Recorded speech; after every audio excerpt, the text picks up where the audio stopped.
Okay, we are one step closer to President Trump's big, beautiful bill after the House has passed the Senate's budget blueprint. House Speaker Mike Johnson praised that vote, promising to work with the Senate to pass President Trump's agenda. I told you not to doubt us. The media always does. The Democrats always do. But we get the job done. The U.S. House of Representatives and the U.S. Senate are going to do our job. And we are going to provide stability. And we're going to send this message to all of our allies and friends around the world and to our adversaries as well, that America is back and the America First agenda will be enacted. President Trump's promises will be fulfilled. And we're really excited that today we took a big step in getting that done. Georgia Congressman Buddy Carter sits on the House Budget Committee, and he joins me now. Congressman, good morning to you. So step one done. Now the real work begins. So tell us about the significance of what took place yesterday and what happens next.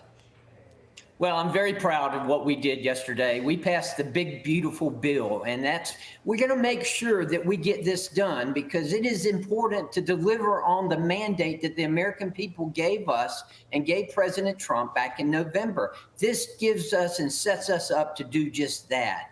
We're going to make sure that we secure our border. We're going to make sure that we prevent the highest tax increase in the history of this country. We're going to make sure that we do all the things that were promised by the Trump team during the campaign and that the American voters overwhelmingly voted to have us do. So I'm very proud of what we did yesterday. I think we delivered on that. Well, so is President Trump, because he said biggest tax cuts in USA history getting close. So you have the tax cuts on one end and also a promise to cut $1.5 trillion in spending while keeping essential programs and money for the border and defense. So do the math here as you sit on the Budget Committee. How do you get all that done?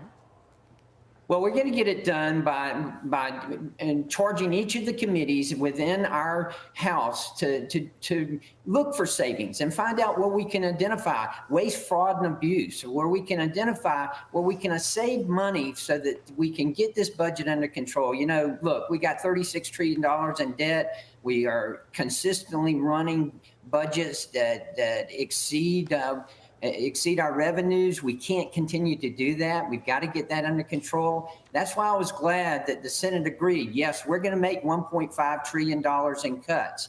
That was very important. And that's what brought us together yesterday. That commitment from the Senate that they are going to work with us to make $1.5 trillion in cuts. That, along with the growth that we foresee in the next 10 years, should keep us from having to raise taxes. And we are not going to do that. We're going to make sure we deliver on this. We're going to deliver for the American people. Okay, so yesterday, House Democrats, they had a fire Elon Musk press conference.